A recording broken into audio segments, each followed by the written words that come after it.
गोलगप्पे के स्वाद में कूटनीतिक डील का अंदाज देख चौंकी दुनिया। अब जापान में लगने वाली है ऐसी ही ठेली। जैसे नेपाल से भारत का रोटी और बेटी का रिश्ता, वैसे ही जापान से है सांस्कृतिक जुड़ाव। मोदी ने दिया बड़ा संदेश। फूमियो किशिदा को पार्क में पिलाई लस्सी, मीडिया ने दिखाई तस्वीर, पर तस्वीर के पीछे की कहानी नहीं बताई। ये तस्वीर सोशल मीडिया पर बीते 24 घंटे से वायरल है।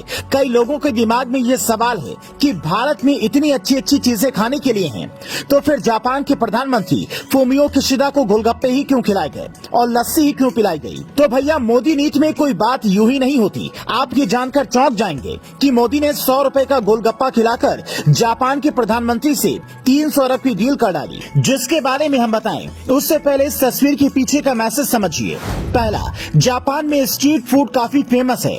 आटे से बनी ताकोयाकी नाम का फूड वहाँ पर घूमने जाने वाले लोग अक्सर खाते हैं। वो बिल्कुल वैसा ही है जैसे इंडिया में लोग गोलगप्पे और मोमोज खाते हैं। अब अगर पीएम मोदी G7 की बैठक में जापान जाएंगे तो हो सकता है कि ताकोयाकी खाते हुए फोटो सामने आए।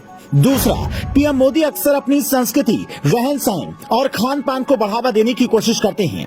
ये भी एक ऐसी ही कोशिश है जिससे इंडिया में स्ट्रीट फूड के कल्चर को और बढ़ावा मिले। लॉकडाउन के बाद स्ट्रीट फूड का चलन काफी कम हुआ था, जिससे एक बार फिर से बढ़ावा देने की कोशिश है।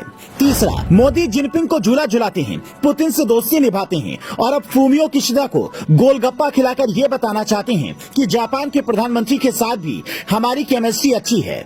ये न सिर्फ मोदी बता रहे हैं, बल्कि खुद जापान के पीएम भी कहते हैं मोदी हमारे हैं। चौथा, जापान के साथ भारत का संबंध सिर्फ कूटनीतिक तौर पर ही बेहतर नहीं है, बल्कि धार्मिक और सांस्कृतिक तौर पर भी भारत उनके लिए अहम है। वहाँ की करीब 35% आबादी बौद्ध है, जो अपने जीवन में एक न एक बार भारत आना चाहते हैं। जापान से भारत की बुलेट ट्रेन की डील चल रही है, इसीलिए दोनों देशों के नेता अब अपने संबंधों को अलग लेवल पर ले जाना चाहते हैं। पांचवा, दोनों नेताओं के बीच फूड एंड हेल्थ सिक्योरिटी यानी कि खाद्य और स्वास्थ्य सुरक्षा के मुद्दे पर कई बैठकों में चर्चा होनी है। ऐसे में मोदी ने चाय पर चर्चा की बजाय गोलगप्पे पर चर्चा को चुना। इसके अलावा एनर्जी ट्रांजिशन को लेकर इकोनॉमिक सिक्योरिटी तक के मुद्दे पर भारत जापान के बीच में बातचीत होनी है।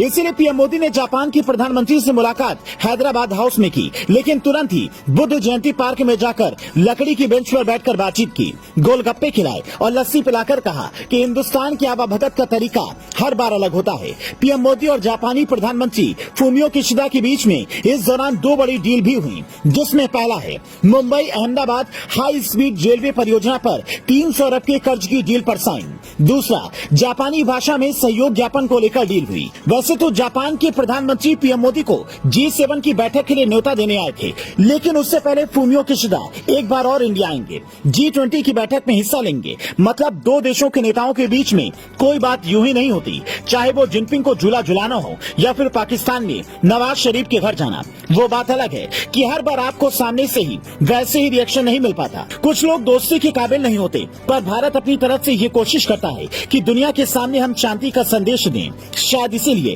मोदी को शांति का नोबेल पुरस्कार देने की तैयारी भी चल रही है।